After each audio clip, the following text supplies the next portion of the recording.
আমাদেরকে জুমার সালাত আদায় করার জন্য মসজিদে উপস্থিত হওয়ার তৌফিক দান করেছেন। সকলে বলি আলহামদুলিল্লাহ। রাসূল করিম সাল্লাল্লাহু আলাইহি সাল্লামের ব্যক্তি জীবন নিয়ে আমরা আলোচনা করছিলাম। লজ্জা, হাসি, কান্না, নবীজির জীবনের এই সুন্নতগুলো আমরা শুনছিলাম, আলোচনা করছিলাম। গত সপ্তাহে আমরা নবীজির কান্না সম্পর্কে আলোচনা শুনেছিলাম। আজকে আমরা জানব কান্নার প্রকার। কান্না 10 প্রকার। কান্না 10 প্রকার। 1 নাম্বার বুকাউর রহমা ওয়ার রিক্কা, দয়ার কান্না। 2 নাম্বার বুকাউল খাউফ, আল্লাহর ভয়ে কান্না। 3 নাম্বার বুকাউল ফারহি ওয়াস সুরুর, আনন্দ অশ্রু, আনন্দের কান্না। 4 নাম্বার বুকাউল আলাম, ব্যথা পেয়ে কান্না। 5 নাম্বার বুকাউল হুজনি, দুঃখের কান্না। 6 নাম্বার বুকাউল মাহাব্বা, ভালোবাসার কান্না। 7 নাম্বার বুকাউল দুফি, দুর্বলতার কান্না। 8 নাম্বার বুকাউল নিফাক, মুনাফিকির কান্না। 9 নাম্বার আল বুকাউল মুস্তাআর, ভাড়াটিয়া কান্না, কাউকে ভাড়া করে কান্না করানো। 10 নাম্বার বুকাউল মুওয়াফাকা, আরেকজনে কান্না করে এই জন্য আপনিও কান্দেন। কেন কান্না করে জানেন না, ও কাঁদতেছে তাই আপনিও কাঁদতেছেন। আরেকজনের সাথে সামঞ্জস্য রেখে কান্নাকাটি করা, এ হলো কান্না 10 প্রকার। 1 নাম্বার বুকাউর রহমাতি ওয়ার রিক্কা, দয়ার কান্না। বুখারী শরীফের 2297 নাম্বার হাদিসের বর্ণনা।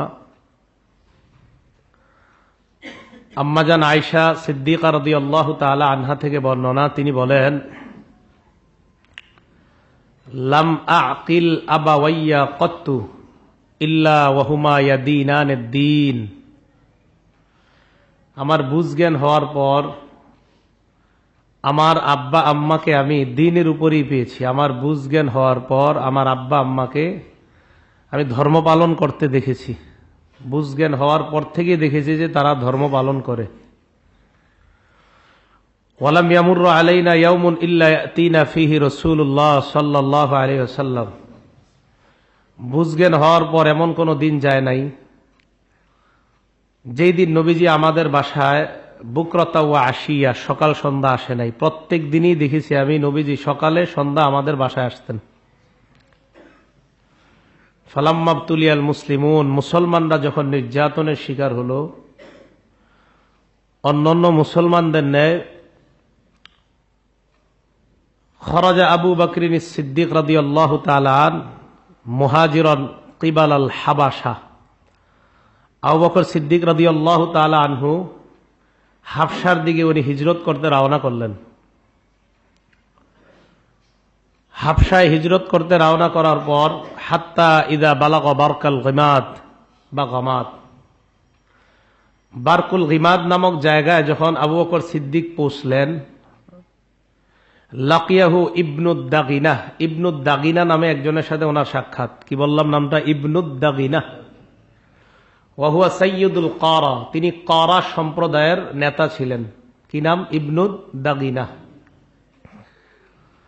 আবু বকর সিদ্দিক রাদিয়াল্লাহু তাআলা আনহুর সাথে তার সাক্ষাৎ হওয়ার পর তিনি বললেন, আইনা তুরিদু ইয়া আবা বকরিন। আবু বকর, আপনি কোথায় যান? কোথায় যাওয়ার ইচ্ছা? তিনি জবাব দিলেন, উরিদু আন আসিহা ফিল আরদ ফাআবুদা রাব্বি। দুনিয়ার বিভিন্ন প্রান্তে প্রান্তে আমি ঘুরে বেড়াবো, সফর করব, আর আমার রবের ইবাদত যেন আমি নিশ্চিন্ত মনে করতে পারি, তাই সফরে বের হয়েছি। কারণ আমার সম্প্রদায় আমাকে বের করে দিছে। ইবনুদ দাগিনা জবাব দিলেন, ইন্না মিসলাকা লা ইয়াখরুজু ওয়া লা ইউখরাজু। আপনার মতো এরকম ভালো মানুষ বের হয় না অথবা বের করা হয় না। আপনার মতো ভালো মানুষ বের হয় না, অথবা আপনার মতো ভালো মানুষকে কেউ বের করে দিবে এমনটা হয় না। আপনাকে বের করা যায় না। এমন ভালো মানুষকে তার সম্প্রদায় বের করে দিবে, এটা কেমন কথা? আপনার মধ্যে 5টা গুণ আছে, যেই গুণগুলা নবীজির মাঝেও আছে। তাকসিবুল মাদুম, আপনি অসহায়ের জন্য সহায়। যারা কামাই করতে পারে না তাদের জন্য আপনি কামাই করে দেন। এই কথা বলার পর তাহমিলুল কাল্লা, আপনি বোঝা বহন করেন। যারা অভাবী তাদেরকে আপনি খাদ্যের ব্যবস্থা করে দেন। তুঈনু আলা নাওয়াইবিল হক, যারা বিপদে থাকে তাদেরকে আপনি সহযোগিতা করেন। তাসিলুর রহিম, আপনি আত্মীয়তার সম্পর্ক রক্ষা করেন। তাকরিদ দাইফ, আপনি মেহমানদারি করেন। এই গুণ আপনার মাঝে আছে, তা আপনার মতো মানুষকে বের করা যায় না, বের করতে পারে না কেউ। ফাআনা লাকা জারুন, আমি আপনাকে নিরাপত্তা দিচ্ছি। ফারজি ফাবুদ রব্বাকা বিবিলাদিক, আপনি ফিরে চলেন, বাড়িতে বসে আপনি আপনার রবের ইবাদত করেন, সমস্ত নিরাপত্তা আমি আপনাকে দিব। এটা ইবনুদ দাগিনা আবু বকর সিদ্দিক রাদিয়াল্লাহু তাআলা আনহুকে বললেন।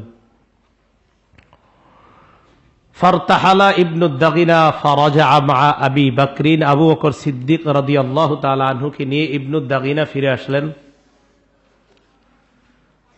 মক্কায় যাওয়ার পর ফাতাফা ফি আশরাফি কুফারি কুরাইশিন, কুরাইশের বড় বড় নেতাদের সাথে ইবনুদ দাগিনা সাক্ষাৎ করছে। ইবনুদ দাগিনা করা গোত্রের নেতা। আরবের মধ্যে এক নেতার কথা আরেক নেতা গুরুত্ব সহকারে শুনত। তিনি গিয়ে মক্কার মুশরিক সম্প্রদায়, তাদের বড় বড় লিডার যারা, তাদের সাথে সাক্ষাৎ করলেন। তাদেরকে বললেন,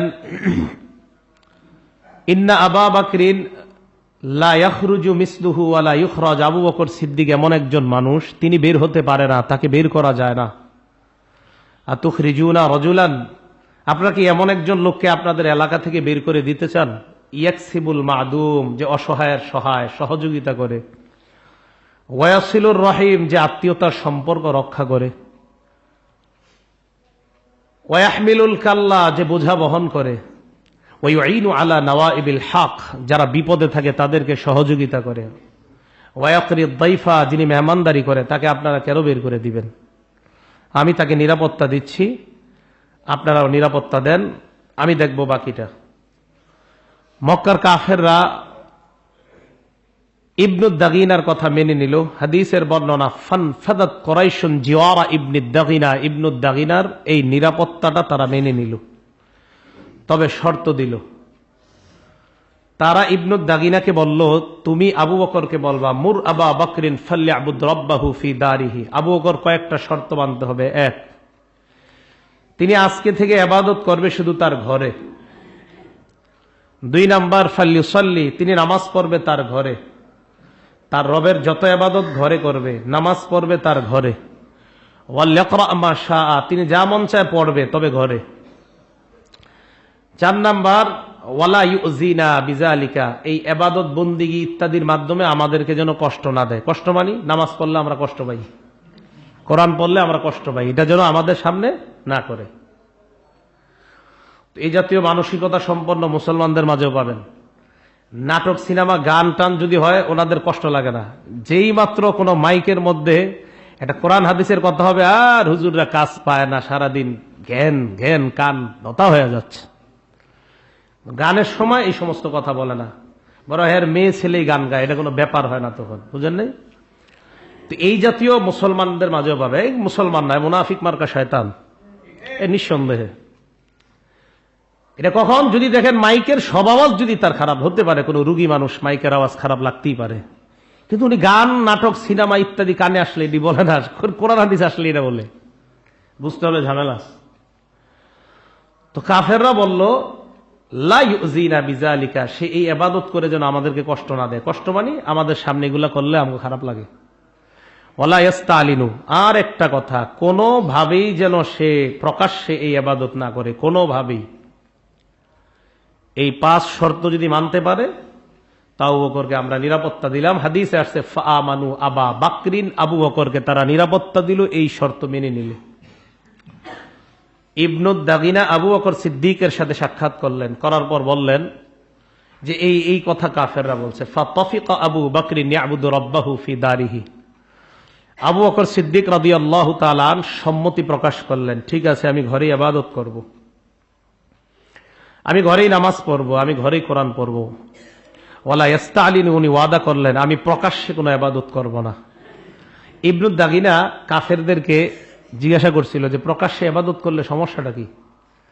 তো কাফেররা বলছে একটা সমস্যা তো আছে। কি কয়? খাশিনা আইয়াফতিনা আবনা আনা ওয়া নিসা আনা, আমাদের ভয় হয় আমাদের ছেলেরা আর আমাদের বিবিরা আবু বকর সিদ্দিকের ইবাদত দেখা তার প্রতি ঝুঁকে যেতে পারে, মুসলমান হয়ে যেতে পারে।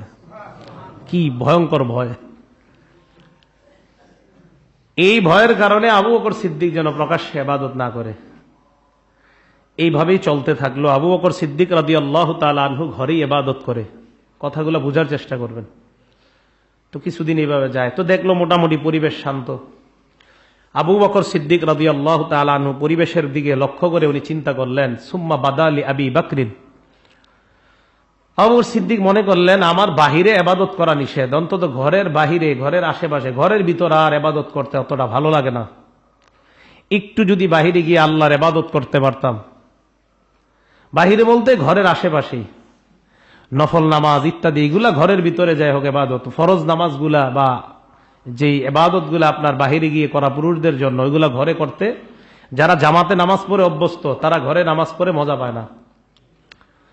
তো আবু বকর সিদ্দিক রাদিয়াল্লাহু তাআলা আনহু এই চিন্তা করে কি করলেন, ফাবতানা মসজিদান ফি বিফিনাই দারিহি, ঘরের পাশেই একটা ইবাদতখানা বানাইলেন। ঘরের পাশেই একটা ইবাদতখানা বানাইলেন। হাদিসে আসছে মসজিদা, মসজিদ যেখানে নামাজ পড়বে, কোরআন তেলাওয়াত করবে, ইবাদত করবে, এরকম একটা ইবাদতখানা বানাইলেন। বানানোর পর উনি কি করে, ওইটার মধ্যে ইবাদত করে, ওটার মধ্যেই নামাজ পড়ে। তো উনি যখন ওই জায়গায় ইবাদত করে, কোরআন পড়ে, ঘটনা ঘটে গেছে কি, ফায়াতাকাসসাফু নিসাউল মুশরিকিনা ওয়া আবনাউহুম, মুশরিকদের বিবি এবং তাদের সন্তানরা দলে দলে আবু বকর সিদ্দিক যেখানে ইবাদত করে ওইটার সামনে এসে উপস্থিত হয়ে যায়, ভিড় জমানো শুরু করে দেয়। ওয়ায়াজাবুনা, তারা আশ্চর্য হয়। ওয়ায়ানজুরুনা ইলাইহি, আবু বকর সিদ্দিকের দিকে তাকায় থাকে। কেন? ওয়াকানা আবু বকরিন রাজুলান বাক্কা, আবু বকর সিদ্দিক রাদিয়াল্লাহু তাআলা আনহু ছিলেন এমন একজন মানুষ, খুব কাঁদতে পারতেন, উনি খুব কান্না করতে পারতেন। দিলটা এত নরম ছিল ওনার, লা ইয়ামলিকু দামআহু হিনা ইয়াকরাউল কোরআন। এটাই হলো আমার বলার উদ্দেশ্য পুরো হাদিসটা। আবু বকর সিদ্দিক যখন কোরআন পড়তেন, নিজের চোখের পানি উনি সংবরণ করতে পারতেন না, ধরে রাখতে পারতেন না। কোরআন পড়তেন, অটোমেটিক চোখ দিয়ে পানি পড়া শুরু হইত। এটা ছিল ওনার দয়ার কান্না। ওনার অন্তরটা এত নরম ছিল, এই কারণে আবু বকর সিদ্দিক কোরআন পড়ার সময় কান্না করা শুরু করে দিতেন। বিসমিল্লাহ।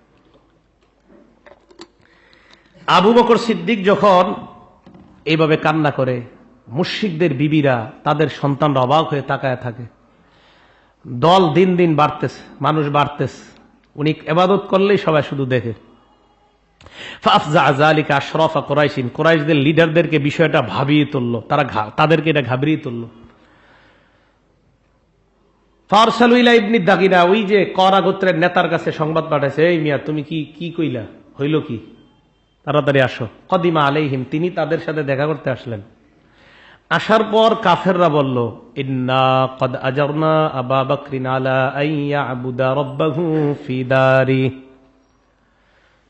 আবু বকর সিদ্দিককে আমরা নিরাপত্তা দিয়ে দিলাম, এই শর্তে আমরা মক্কায় থাকার অনুমতি দিয়েছিলাম। আবু বকর ইবাদত করবে ঘরের মধ্যে, সালাত আদায় করবে ঘরে, কোরআন পড়বে ঘরে, কোনো এলান দিবে না, ঘোষণা করবে না। কিন্তু আমরা যে ভয় পেলাম, সেই ভয় বাস্তবে রূপান্তর ধারণ করলো, ভয় বাস্তবায়িত হয়ে গেল। আমাদের টেনশন ছিল আমাদের বিবি, আমাদের সন্তান। আবু বকর সিদ্দিকের কান্না দেখে নিজেদেরকে নিয়ন্ত্রণ করতে পারবে না, বাস্তবিক অর্থে আবু বকর ইবাদত করতে আসলেই আমাদের বিবি, আমাদের সন্তান দলে দলে তার ইবাদতখানার সামনে উপস্থিত হয়ে যায়। কাফেররা বলল, তুমি আবু বকরের কাছে যাও, যাওয়ার পর দুইটা প্রস্তাব দিবা। এক নাম্বার, যদি ঘরের মধ্যে ইবাদত করতে রাজি হয়ে যায় তাহলে তো ভালো কথা, অন্যথায় তুমি তোমার নিরাপত্তা উঠিয়ে নাও।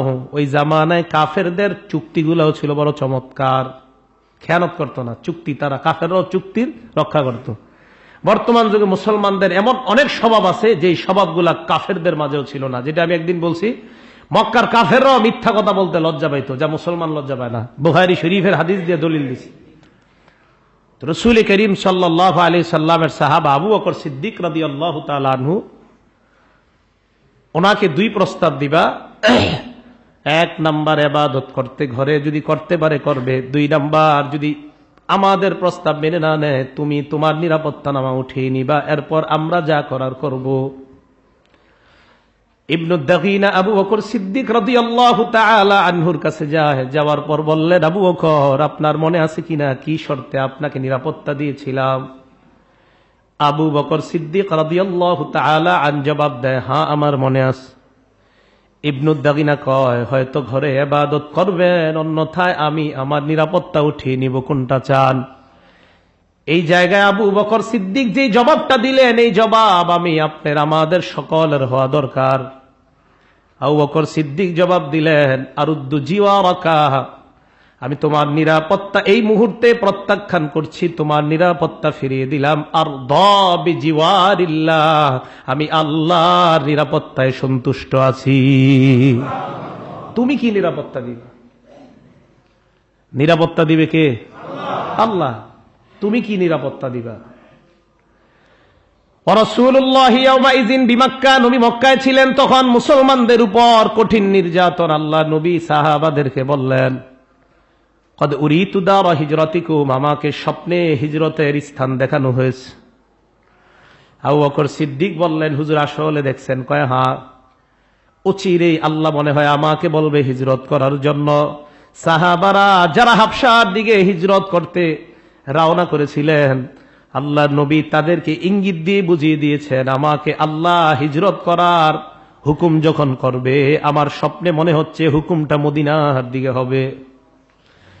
সাহাবায়ে কেরাম হাবশায় যারা হিজরত করা শুরু করেছিল সব মদিনার দিকে রওনা করছে। আবু বকর সিদ্দিক বললেন, হুজুর তা আমি, তুমি অপেক্ষা করো। আবু বকর সিদ্দিক রাদিয়াল্লাহু তাআলা আনহুকে অপেক্ষা করতে বললেন, মানে আমার সাথেই হবে তোমার হিজরত। সুবহানাল্লাহ। বলতেছিলাম আবু বকর সিদ্দিকের কান্না, দয়া মায়া, কোরআন পড়ার সময় উনি নিজেকে সম্বরণ করতে পারতেন না। তো ওনার চোখের পানিটা এমন ছিল যে ওনার চোখের পানি পড়াটাও অন্যের হেদায়েতের কারণ হয়ে যেত। তো এই জন্য কান্না যদি আসলে ভিতর থেকে হয়, আল্লাহ প্রদত্ত কান্না যেটা, ওটার মাধ্যমে উপকার হবেই, সেটা যদি কোনো অভিনয় না হয়। আল্লাহ পাক রব্বুল আলামিন এই রিক্কা আর রহমা, দয়ার কান্না যেন আমরা কান্না করতে পারি, আল্লাহ তৌফিক দান করেন।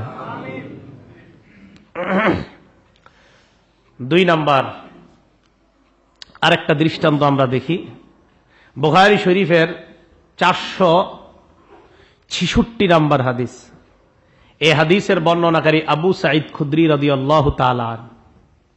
একদিন নবীজি ভাষণ দিলেন, ভাষণের মধ্যে আল্লাহ নবী বললেন, ইন্নাল্লাহা খায়্যারা আবদান মা বাইনাদ দুনিয়া ওয়া মা বাইনা ইনদাহ। আল্লাহ পাক রব্বুল আলামিন তার এক বান্দাকে ইচ্ছাধিকার দিয়েছে দুইটার একটা গ্রহণ করার জন্য, হয়তো দুনিয়া গ্রহণ করা, না হয় আল্লাহর কাছে যা আছে সেটা গ্রহণ করার ইচ্ছাধিকার দিয়েছেন। ফাখতারা মা ইনদাল্লাহ, ওই বান্দা দুনিয়া গ্রহণ করে নাই, আল্লাহটা গ্রহণ করে নিয়েছেন। নবীজি ভাষণটা দিলেন সাহাবাদের সামনে, খুব বুঝেন, সাহাবারা সামনে বসা। ফাবাকা আবু বকর, আবু বকর সিদ্দিক কান্না করা শুরু করে দিস।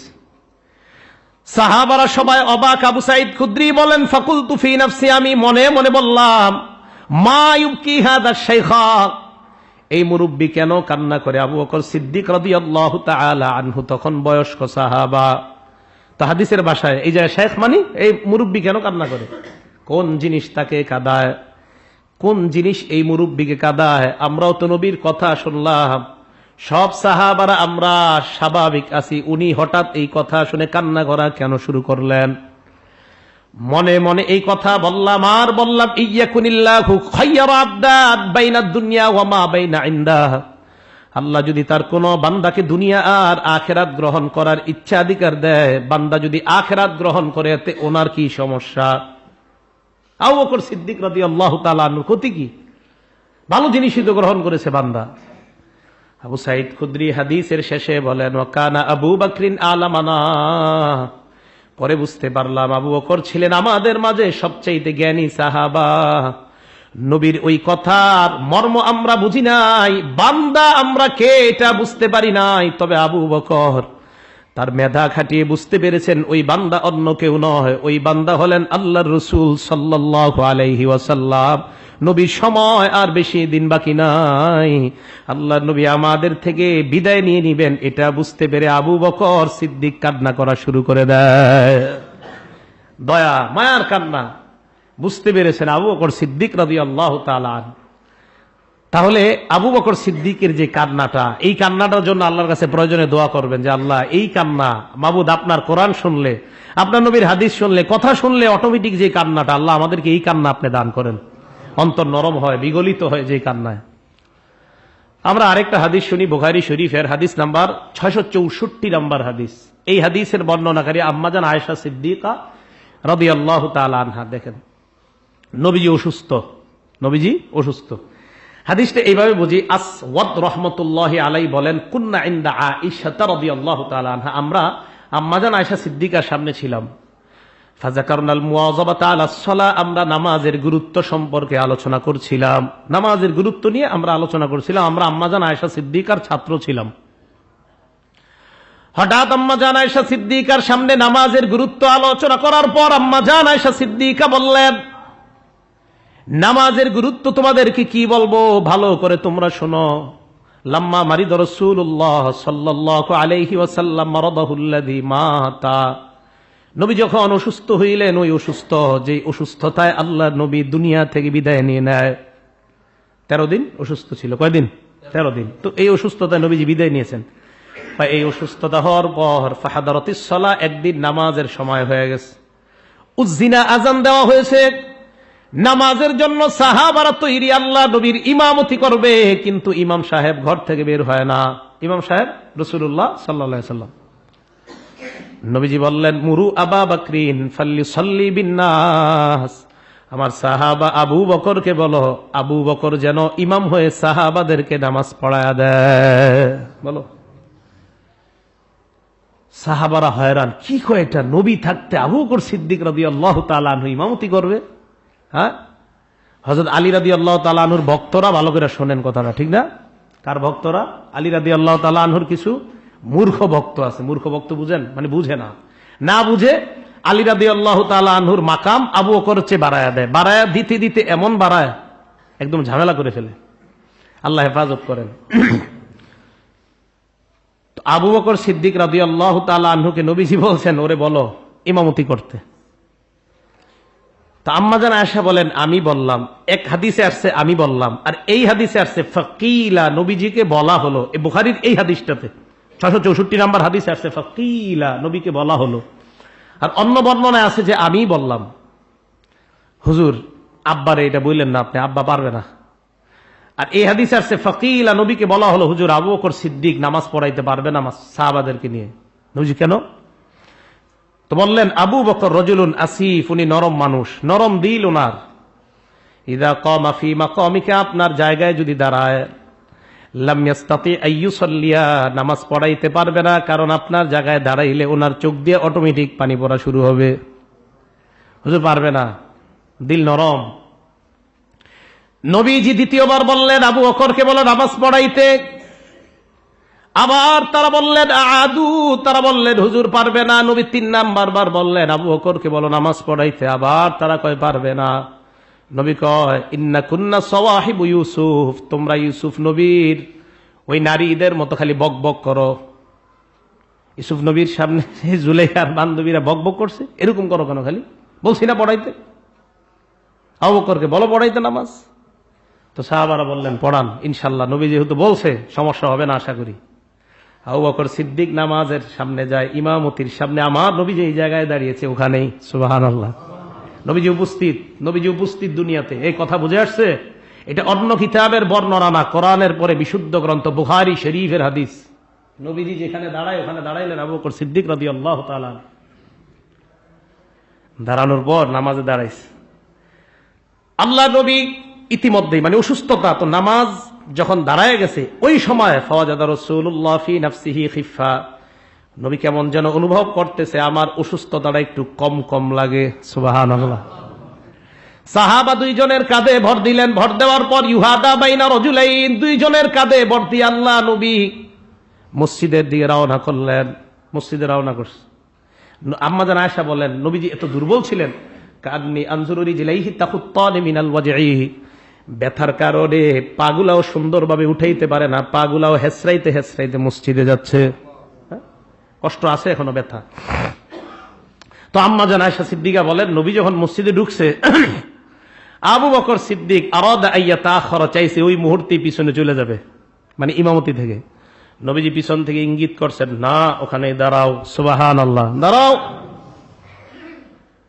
আম্মা জান আয়েশা সিদ্দিকার বর্ণনা, আল্লাহ নবী আবু বকর সিদ্দিক রাদিয়াল্লাহু তাআলা আনহুর পাশে গিয়ে বসলেন, সুবহানাল্লাহ।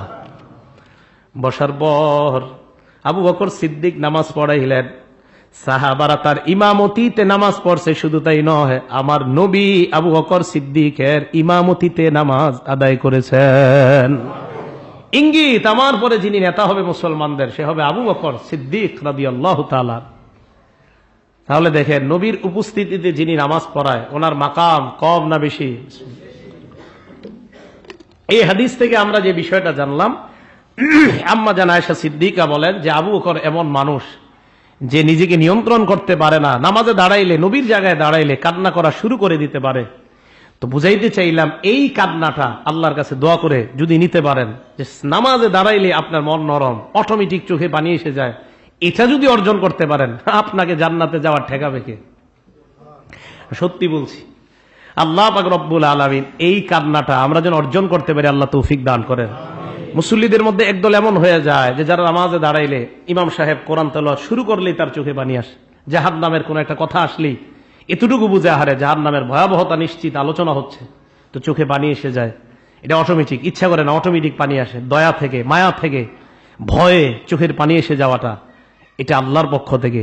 নবীজি হাদিসের মধ্যে বলেছেন, জাআলাহাল্লাহ ফি কুলুবি ইবাদিহি, আল্লাহ এই যে এই কান্নাটা তার বান্দার অন্তরের মধ্যে আল্লাহ ঢেলে দেয়। আল্লাহ এই দয়া, এই মায়া, এই কারণে তার কান্না আসে। বুখারী শরীফের বর্ণনা আমি শুনিয়েছিলাম, 1284, 1303, 1304, 2798 নাম্বার, 4টা হাদিস শুনিয়েছিলাম যে এই কান্না আল্লাহর পক্ষ থেকে।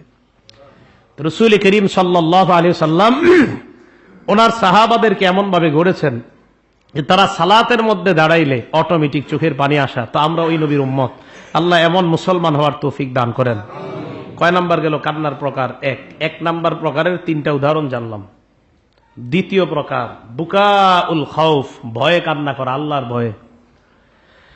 নাসাই শরীফের 3108 নাম্বার হাদিস, আন আবি হুরায়রা রাদিয়াল্লাহু তাআলা আনহু قال قال رسول الله صلى الله عليه وسلم, আল্লাহ নবী বলেন, লা ইয়ালিজিন নার রাজুলুন বাকা মিন খাশিয়াতিল্লাহ হাত্তা ইয়াউদাল লাবানু ফিদ দারঈ, আল্লাহর ভয়ে কোন বান্দা যদি কাঁদতে পারে, গরুর উলানের দুধ বের হওয়ার পর ওই দুধ উলানের মধ্যে ফিরিয়ে দেওয়া যেমন অসম্ভব, কোন বান্দা যদি আল্লাহর ভয়ে কান্না করে, ওই বান্দাও জাহান্নামে যাওয়া অসম্ভব। আল্লাহর ভয়ে যদি কোনো বান্দা কান্না করে, লা ইয়ালিজিন নার, সে জাহান্নামে যাবে না। আল্লাহ আল্লাহর ভয়ে আমাদেরকে কান্না করার তৌফিক দান করেন। আরেকটা হাদিস শুনি, তিরমিজি শরীফের 2406 নাম্বার হাদিস, আন উকবা ইবনে আমির রাদিয়াল্লাহু তাআলা আন, উকবা ইবনে আমির থেকে বর্ণনা, কুলতু ইয়া রাসূলুল্লাহ মান নাজাত, আল্লাহ নবীকে প্রশ্ন করলাম, হুজুর নাজাত কোন জিনিসের মধ্যে? নবীকে প্রশ্ন করলাম, মান নাজাত, মুক্তি কি? এটা হলো সরল অনুবাদ, মর্মার্থ হলো, হুজুর মুক্তি কোন জিনিসের মধ্যে? কি আমল করলে মুক্তি পাওয়া যাবে? কোন আমল করলে জাহান্নাম থেকে বাঁচা যাবে? আল্লাহ নবী বললেন, 3টা আমল করো। কয়টা?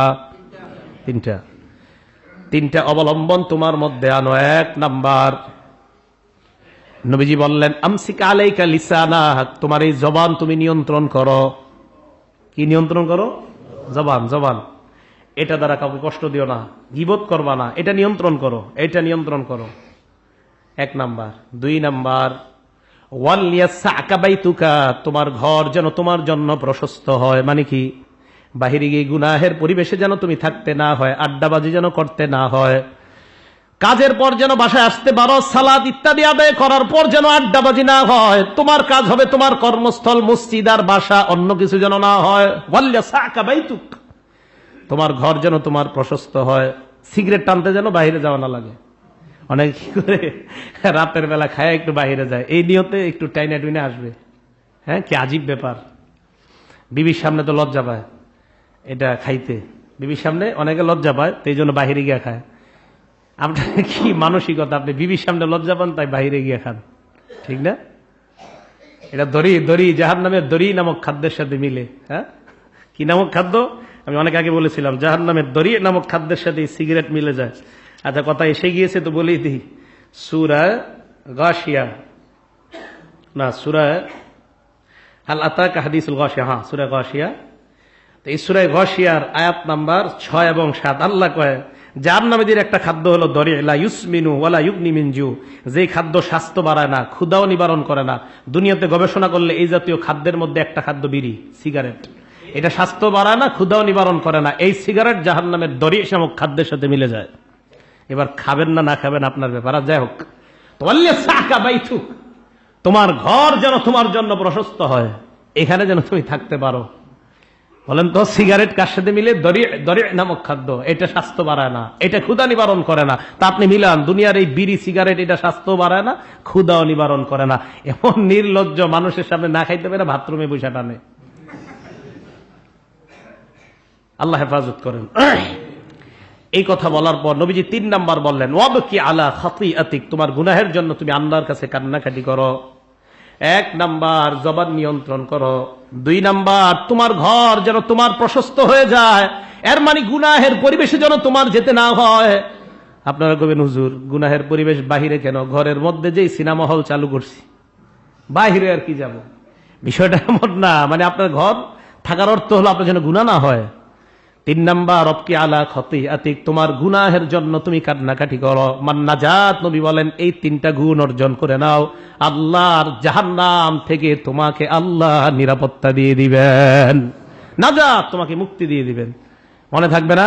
মুক্তি 1 নাম্বার, জবান নিয়ন্ত্রণ 2 নাম্বার, ঘরে থাকা মানে গুনাহের পরিবেশে না যাওয়া 3 নাম্বার, ওয়াবকি আলা খাতিআতিক, গুনাহ হয়ে গেলে এটার জন্য কান্নাকাটি করা। আল্লাহ গুণগুলো অর্জন করার তৌফিক দান করেন। আরেকটা হাদিস শুনি আমরা, আল জামিউস সগীর হাদিস নাম্বার 8655 নাম্বার হাদিস। আনাস ইবনে মালিক রাদিয়াল্লাহু তাআলা আনহুর বর্ণনা, রাসূল করিম সাল্লাল্লাহু আলাইহি ওয়াসাল্লাম এই হাদিসের মধ্যে বলেন, নবীজি সাল্লাল্লাহু আলাইহি সাল্লাম আল্লাহর ভয়ে যারা কান্নাকাটি করে, মন দিয়ে শোনেন হাদিসটা, কার ভয়ে? আল্লাহর ভয়ে। কিভাবে দেখেন? কয় মান যাকারাল্লাহ, যে ব্যক্তি আল্লাহরে স্মরণ করে। এটা আপনাদেরকে বুঝিয়ে দেই। এশার নামাজ হয়ে যাওয়ার পর সবাই চলে গেল, আপনি মসজিদের এক কর্নারে বসে আপনি আল্লাহ আল্লাহ সুবহানাল্লাহ আলহামদুলিল্লাহ আস্তে আস্তে পড়তেছেন, জিকির করতেছেন, অথবা বাসায় বসে বসে আপনি একা একা আল্লাহর নামগুলা জপতেছেন। ফাফাদাত আইনা, আল্লাহর নাম স্মরণ করতে করতে অটোমেটিক আপনার চোখ দিয়ে পানি এসে গেছে। এটা কখন হবে জানেন? জনসমাবেশে না হয়ে একা একা হলে হবে, দেখবেন হবে, আসলেই হবে। আপনি ট্রাই করেন, 1 দিন 2 দিন 3 দিন, 1 দিন হয়েই যাবে। ফাফাদাত আইনা, আপনার আসবে চোখ দিয়ে পানি, বিশ্বাস করেন অবশ্যই আসবে। আল্লাহকে স্মরণ করার পর আপনার চোখ দিয়ে পানি আসলো, তবে আসার পর আপনার ইচ্ছা করে হলে ফালাবেন। নবীজি বলেন হাত্তা ইউসিবাল আরদ বিন দুমুইহি, তার চোখের পানির ফোঁটা যদি জমিনের মধ্যে পড়ে যায়। কোথায় পড়ে? জমিনে। নবীজি বলেন লাম ইউআযযিবুহুল্লাহু ইয়াউমাল কিয়ামা, আমি নবী বলে দিলাম আল্লাহ তাকে কিয়ামতের ময়দানে শাস্তি দিবে না, শাস্তি দিবে না। কারণ এটা আল্লাহর মহব্বতে আপনার কান্না, আল্লাহর ভয়ে কান্না, এইটা অর্জন করার চেষ্টা করেন। আল্লাহ তৌফিক দান করেন। আরেকটা হাদিস শুনি আমরা, বুখারী শরীফের হাদিস 660 নম্বর হাদিস। ক্বালা রাসূলুল্লাহ সাল্লাল্লাহু আলাইহি ওয়াসাল্লাম, আল্লাহ নবী বলেন সাবআতুন ইউযিল্লুহুমুল্লাহু ফি যিল্লিহি ইয়াওমা লা যিল্লা ইল্লা যিল্লুহু, কিয়ামতের ময়দানে কঠিন মুহূর্তে মানুষ যখন ভয়ঙ্কর পরিস্থিতির মধ্যে থাকবে, নবী বলেন 7 ব্যক্তি, ওই ভয়ঙ্কর পরিস্থিতির মধ্যে 7 ব্যক্তিকে আল্লাহ তার রহমতের ছায়া, আরশের ছায়া তলে 7 ব্যক্তিকে আল্লাহ জায়গা দিবেন। 1 নাম্বার তাদেরকে ছায়া দান করবেন। 1 নাম্বার আল ইমামুল আদিল, ন্যায়পরায়ণ শাসক, ন্যায়পরায়ণ শাসক। 2 নাম্বার ওয়ারাজুলুন শাবুন নাশা ফি ইবাদাতি রাব্বিহি, যে তার রবের ইবাদতে যৌবনকালটা কাটায়, তার যৌবনটা রবের ইবাদতে কাটে। যৌবনটা কোনো নাটক সিনেমায় কাটে না, রবের ইবাদতে কাটে।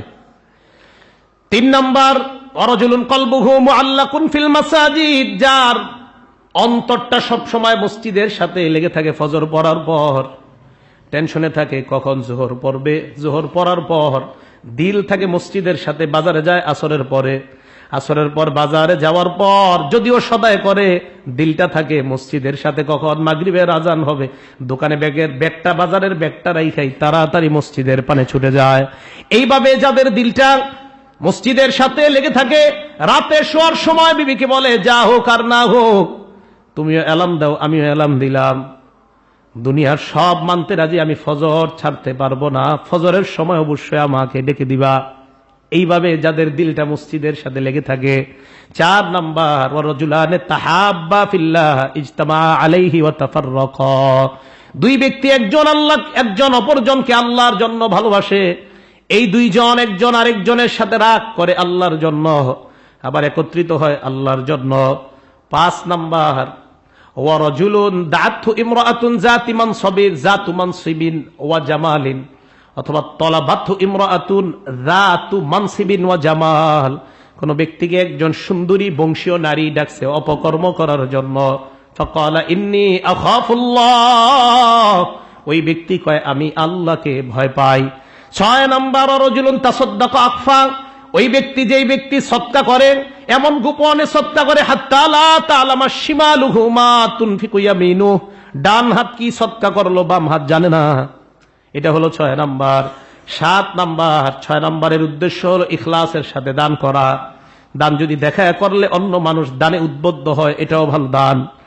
আবার আপনি চাইলে গোপনে দান করতে পারেন, যদি চাইলে প্রকাশ্যে দান করলে অন্য 10 জন দান করে, এই দানও অনেক ভালো। 7 নাম্বার, ওয়ারাজুলুন, ওই ব্যক্তি যাকারাল্লাহ খালিয়া, যেই ব্যক্তি নির্জনে আল্লাহকে স্মরণ করে, ফাফাদাত আইনা, 3টা 4টার দিকে বসে যায়, সকল বাসার লাইটগুলা বন্ধ, ওই ব্যক্তি চুপে চুপে বসে বসে আল্লাহর ভয়ে কাঁদতে থাকে, চোখের পানি পড়তে থাকে। আল্লাহ নবী বলেন এই 7 ব্যক্তিকে কিয়ামতের ময়দানে আল্লাহ তার আরশের ছায়াতলে জায়গা দিয়ে দিবেন। এর মধ্যে একজনই কান্না করে, আল্লাহর ভয়ে কান্না করে, চোখ দিয়ে পানি আসে, আল্লাহর জিকির করেন, অটোমেটিক চোখ দিয়ে পানি আনার চেষ্টা করেন। এটা হবে, এটা হবে, একা একা চেষ্টা করে দেখেন, ইনশাআল্লাহ হবে। আল্লাহ তৌফিক দান করেন, আল্লাহর ভয়ে যেন সবাই কাঁদতে পারি, আল্লাহ তৌফিক দান করেন। আচ্ছা, আরেকটা হাদিস শুনি আমরা, তিরমিজি শরীফের 1639 নম্বর হাদিস, দেখেন কি বলে। আর আব্দুল্লাহ ইবনে আব্বাস রাদিয়াল্লাহু তাআলা আনহুমা, আব্দুল্লাহ ইবনে আব্বাস রাদিয়াল্লাহু তাআলা আনহুমার বর্ণনা, আল্লাহর নবী বলেন আইনান, 2টা চোখ, লা তামাসসুহুমান নার, 2 চোখে আগুন স্পর্শ করবে না। কয়টা চোখ? আমাদের চোখ কয়টা? এই 2 চোখ, মানে 2 ব্যক্তি, 2 গুণের অধিকারী ব্যক্তির চোখে জাহান্নামের আগুন স্পর্শ করবে না। 1 নাম্বার, আইনুন বাকাত মিন খাশিয়াতিল্লাহ, আল্লাহর ভয়ে যে চোখ থেকে পানি বের হয়, ওই চোখ জাহান্নামের আগুন স্পর্শ করবে না। তা আপনার চোখে যদি জাহান্নামের আগুন না ধরে, তার মানে কি আপনার শরীর ধরবে? না, পুরা শরীরটাই আল্লাহ হেফাজত করবে। 2 নাম্বার, আইনুন বাতাত তাহরুসু ফি সাবিলিল্লাহ, ওই চোখ, যেই চোখ রাতের বেলা আল্লাহর রাস্তায় পাহারাদারি করে, ঘুমায় না, মুজাহিদরা ঘুমায়, ওই লোকটা রাতে জেগে জেগে পাহারাদারি করে, চোখগুলা তার খোলা আছে। আল্লাহর নবী বলেন এই চোখ খোলা রেখে যেই ব্যক্তি রাতের বেলা পাহারা দেয়, এই ব্যক্তির ব্যাপারে হাদিসে 2 ধরনের বর্ণনা। 1 নাম্বার বর্ণনা, আল্লাহর নবী বলেন এই ব্যক্তি যদি পাহারাদারি অবস্থায় মারা যায়, মরণের পরেও কিয়ামত পর্যন্ত তার সওয়াব চলতেই থাকবে। হ্যাঁ, সওয়াব চলতে থাকবে, বন্ধ হবে না, বন্ধ হবে না, একদম কিয়ামত পর্যন্ত তার সওয়াব চলতেই থাকবে। কিয়ামত পর্যন্ত সওয়াব চলতে থাকবে, তার সওয়াব বন্ধ হবে না। এই ব্যক্তির সওয়াব কি হবে না? বন্ধ হবে না। নবী এই হাদিসের মধ্যে বলেন যেই ব্যক্তির চোখ রাতের বেলা পাহারা দেয়, জেগে জেগে মুজাহিদদেরকে পাহারা দেয়, এই চোখ রাতের বেলা পাহারাদারি করার কারণে জাহান্নামের আগুন এই চোখ স্পর্শ করবে না। আল্লাহর রাস্তায় পাহারাদারি করলে এই চোখ জাহান্নামের আগুন স্পর্শ করবে না। মুসলমানদের জান মালের নিরাপত্তার পাহারাদারিতে যারা নিয়োজিত, একটা রাত এই চোখ এইভাবে জাগ্রত ছিল, এই চোখকে জাহান্নামের আগুন স্পর্শ করবে না। তাহলে 2 চোখ বুঝে আসছে তো, একটা হলো আল্লাহর ভয়ে কান্দে, আর একটা হলো পাহারাদারি করে যে চোখ খোলা থাকে। আচ্ছা, আরেকটা হাদিস শুনি আমরা, তিরমিজি শরীফের 1669 নম্বর হাদিস।